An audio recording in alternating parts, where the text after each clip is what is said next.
तो दोस्तों plane spotters आपको एयरपोर्ट के आसपास प्लेन्स की फोटोग्राफी या एयरपोर्ट्स पर लाइव स्ट्रीम्स करते हुए दिखे होंगे। इन्हें मोस्टली सारे प्लेन मॉडल्स का पता होता है। कुछ टिप्स हैं जिनकी मदद से किसी भी प्लेन को इजीली आइडेंटिफाई कर लेते हैं, लेकिन एक अनट्रेन्ड आई के लिए सारे प्लेन्स एक जैसे ही लगते हैं। और आज इस वीडियो में हम कोशिश करेंगे कि कैसे हम प्लेन स्पॉटर्स की तरह प्लेन के वेरियस मॉडल्स को आइडेंटिफाई कर सकते हैं आसानी से। आपको ये तो पता होगा कि इंटरनेशनल ट्रैवल के लिए जो सबसे कॉमन मॉडल्स यूज़ किए जाते हैं वो बोइंग और एयरबस के हैं। और अगर ट्विन जेट एयरप्लेन्स की बात की जाए तो उसमें सबसे कॉमन एयरबस A320 और बोइंग 737 है, जो काफ़ी टाइम के लिए कंपेटिटर रहे हैं एक दूसरे के। इन दोनों में अगर आपको डिफरेंसेस देखने हैं तो A320 की जो इंजन काउलिंग्स हैं वो परफेक्टली सर्कल शेप में है, लेकिन दूसरी तरफ जो बोइंग 737 है उसके इंजन काउलिंग्स नीचे से थोड़े फ्लैट है। इसी तरह एयरबस A320 की जो नोज शेप है वो राउंडेड है एज़ कम्पेयर टू बोइंग 737 जिसका नोज शेप ट्रायंगुलर है। इन दो मेथड से आप इन प्लेन्स में डिफरेंसेस को आइडेंटिफाई कर सकते हो।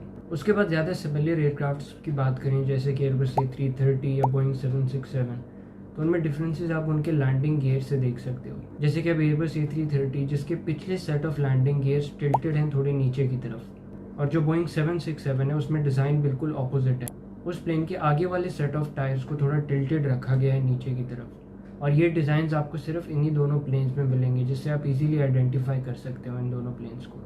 आपको ये सब कंफ्यूजिंग लग रहा होगा, लेकिन मैं एंड पे कुछ क्विज क्वेश्चन इंक्लूड कर दूंगा जिससे आपको ये सारे मॉडल्स अच्छे से समझ आ जाएंगे। उसके बाद बोइंग 777 जिसको इजीली कंफ्यूज किया जा सकता है एयरबस A330 के साथ, उन दोनों को अगर आपको आइडेंटिफाई करना है आसानी से तो बोइंग 777 की जो सेट ऑफ लैंडिंग गियर्स हैं वो 3 है, और जो एयरबस A330 है उसके 2 सेट ऑफ लैंडिंग गियर्स हैं।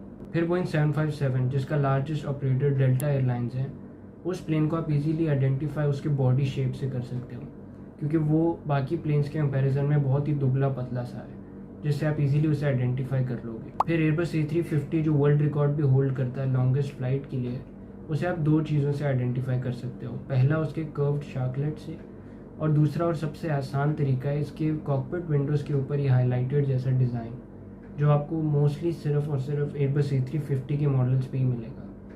और उसके बाद लास्ट पर ट्विन जेट एयरप्लेन्स में बोइंग 787 जिसका नो शेप डिज़ाइन बाकी प्लेन से बिल्कुल डिफरेंट है, एक स्ट्रेट लाइन की तरह है इसका डिज़ाइन, और इसका 6 पैनल विंडो डिज़ाइन भी इसे बाकी प्लेन से यूनिक बनाता है। 4 इंजन एयरक्राफ्ट की बात करें तो उसमें 3 ही ऐसे कॉमन पैसेंजर प्लेन्स हैं। पहले 2 तो आई एम श्योर आपको पता होंगे, एयरबस A380 जिसका लार्जेस्ट ऑपरेटर एमिरेट्स एयरलाइंस है, और उसके बाद बोइंग 747 जिसकी प्रोडक्शन इस साल के बाद बंद कर दी जाएगी 50 ईयर्स की सर्विस के बाद, और लास्ट पर एयरबस A340 जो शायद आपने रेयरली कहीं देखा हो, और इस प्लेन की भी प्रोडक्शन बंद कर दी गई है। बहुत कम एयरलाइंस ही इस प्लेन को ऑपरेट करते हैं। और दोस्तों यहीं पर हमारी वीडियो ख़त्म होती है। कुछ क्वेश्चंस मैंने इंक्लूड किए हैं इसी से रिलेटेड, उसे भी आप सॉल्व कर लेना जाने से पहले। Thank you.